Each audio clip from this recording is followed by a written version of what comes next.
Kamusta mga kasaliksik? Ang Mariana Trench ang pinakamalalim na parte ng ating karagatan kung saan madaming mga nakatagong sikreto at misteryo dito na nang natuklasan ng mga eksperto ay talagang gumulat sa sanglibutan. Kaya mula sa mga nadeskubring zombing uod hanggang sa misteryo ng Mariana Trench ay pag-usapan natin ang 10 nadeskubre sa Mariana Trench na gumulat sa buong mundo. Kaya kung handa ka ng malaman ng mga ito ay simulan na natin. Number 10. Zombie Worms. Kilala natin ang mga zombie bilang mga patay na muling nabuhay.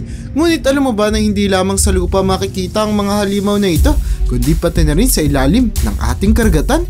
Ito ay ang mga zombie worms na sadyang mahilig kumain ng mga bato ng mga balyena kung saan sila unang nadiskubre sa Mariana Trench sa bansang Japan.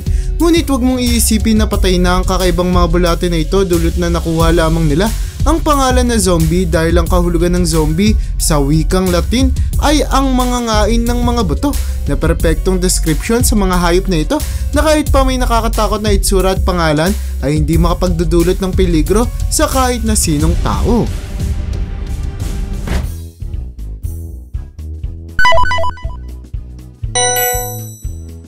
Number 9. Sea Cucumbers. Kung madalas kang bumisita sa dagat ay maaaring nakakita ka na ng kakaibang hayop na ito. Ngunit alam mo ba na kahit sa pinakamalalim na parte ng karagatan ay namumuhay ang ganitong uri ng nilalang? Ang mga sea cucumbers ay mayroong humigit kumulang 2,000 iba't ibang uri sa buong mundo kung saan ang 70% ng buhay sa ilalim ng ating karagatan ay binubuo ng hayop na ito. At kahit pa nakakadiri at hindi kaaya-aya ang itsura ng mga sea cucumbers ay dapat nating alalahanin na sobrang nakakatulong sila sa paglinis ng ating karagatan dulot na kinakain nila ang mga dumi at nagkakalat din sila ng mga nutrients na posibleng kainin ng ibang mga isda. Number 8. Nakakalungkot na katotohanan. Maniniwala ka ba kung sasabihin ko sa iyo na kahit pa sa Mariana Trench na kilala bilang pinakamalalim na parte ng ating karagatan ay makakakita pa din tayo ng mga basura na itinapon ng sangkatauhan? Nadiskubre ang basura taong 2019 nang imbestigahan ni Victor Vescovo kasama ng kanyang mga kasamahan ang kailaliman ng Mariana Trench kung saan labis na lamang ang kanilang gulat nang makita nila ang lumubog na plastic na ito. Nakakalungkot isipin na kahit pa ang pinakamalalim na parte ng ating karagatan ay naapektuhan na ng mga masasamang mga aksyon ng mga tao kung saan talagang makikita dito ang unti-unting pagkasira ng ating kalikasan dahil sa ating kagagawan. Number 7. Viperfish.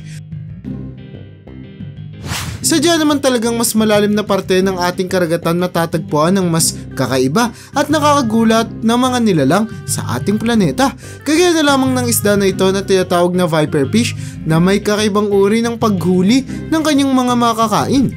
Umiilaw ang gilid ng katawan ng viperfish na kanilang ginagamit para akitin at palapitin ang kanilang mga biktima kung saan agad naman nilang gagamitin ang kanilang payat at mahabang katawan na may alin tulad natin sa mga ahas upang mabilis na kainin ang isda na mamalasing lumapit sa nilalang na ito.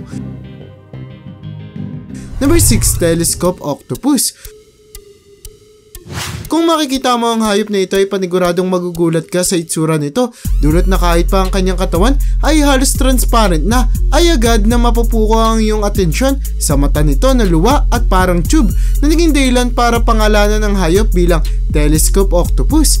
Ang mga hayop na ito ay naninirahan hanggang sa lalim na 6,500 na talampakan sa karagatang Pasipiko kung saan posibleng lumaki ang hayop hanggang sa 8 pulgada. Ngunit kung sakali man na makakakita ka ng Telescope Octopus ay dapat mong malaman na sobrang mo ng swerte dahil sobrang mailap ang hayop na ito kung saan kaunti pa lamang ang pagkakataon na nakuhanan silang video at nakuhanan pa ng mga eksperto. Number 5. Anglerfish. Mataas ang posibilidad na narinig at kilala mo na ang isda na ito na tinatawag na anglerfish kung saan sila na ata ang pinakapopular na isda sa malalim na parte ng ating karagatan.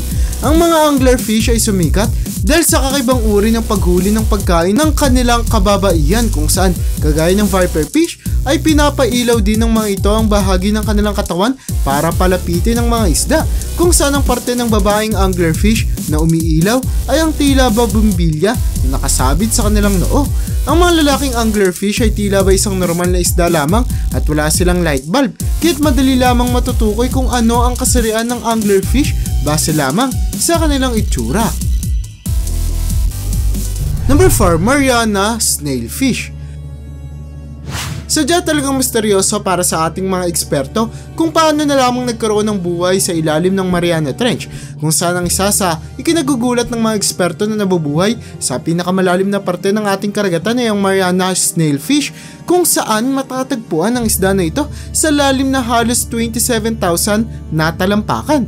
Ayon sa pag-aaral ng mga eksperto ay napagalaman nila na ang isda ay nabubuhay dahil sa kakaiba nitong gene sa katawan na patuloy na nag-aayos ng kanyang DNA at nagbabalance ng protina na nagiging dahilan para kayanin nitong mabuhay sa matinding environment na ito sa malalim na bahagi ng ating karagatan. Number 3. Bentocodon. Ang kakaibang dikya na ito ay ang Bentocodon, kung saan kahit na ang karamihan sa mga jellyfish ay mayroong transparent na katawan, ay napupuno ng kulay ang katawan ng hayop na ito, kung saan gaya ng mga anglerfish at viperfish ay nagkiilaw din ang katawan ng Bentocodon na ginagamit nila para akitin at palapitin ang mga isdang balak nilang kainin. Sadyamang makulay at maganda ang itsura ng dikyang Bentocodon ay mainam na hindi mo sila lapitan o tangkaing hawakan, dulot na katulad ng mga jellyfish ay meron silang kamandag sa kanilang mga lamay na maglalagay sa peligro sa kahit na sinong madidikit dito. Number 2. Supergiant Amphipods.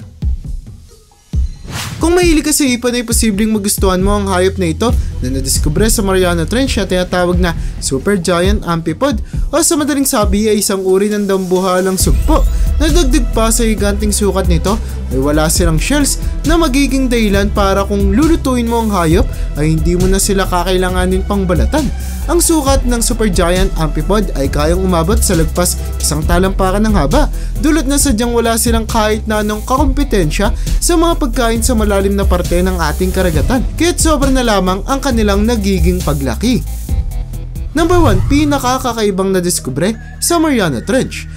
Wala na sigurong mas nakakagulat pa sa nadiskubre sa Mariana Trench kaysa sa pagkatuklas na mayroong buhay at sariling ecosystem dito na hanggang sa ngayon ay patuloy pa ding nagpapamangha sa ating mga eksperto. Dulot na dahil sa lalim ng lugar ay sadyang napakataas ng pressure dito na dapat ay papatay sa kahit na anong nilalang na nabubuhay sa lugar. Ngunit dahil napatunayan na ngang mayroong mga hayop na kayang mabuhay sa ilalim ng Mariana Trench ay makikita na sadyang madami pa talaga tayong dapat na malaman tungkol sa ating karagatan at patuloy pa tayong magugulat at mamamangha sa mga bago at kakaibang matutuklasan sa katubigang bahagi ng ating planeta na sobrang nababalot ng misteryo at hiwaga. At yan ang bumabuo para sa listahan natin sa video na ito. Talaga namang napakadami pa ang ating posibleng matuklasan sa ating karagatan, lalo na sa malalim na bahagi nito kagaya ng Mariana Trench, kung saan mayroon pa ding mga nakalubog na misteryo at sikreto na naghihintay lamang na ating tuklasin at hanapin. Kaya para sa'yo, alin sa mga nadiskubring ito ang pinakagumulat sa'yo? I-comment mo naman yan sa baba. At hanggang dito na lang muna ang aking bahagi. Hanggang sa muli mga kasaliksik, maraming salamat sa panonood. See you in my next video.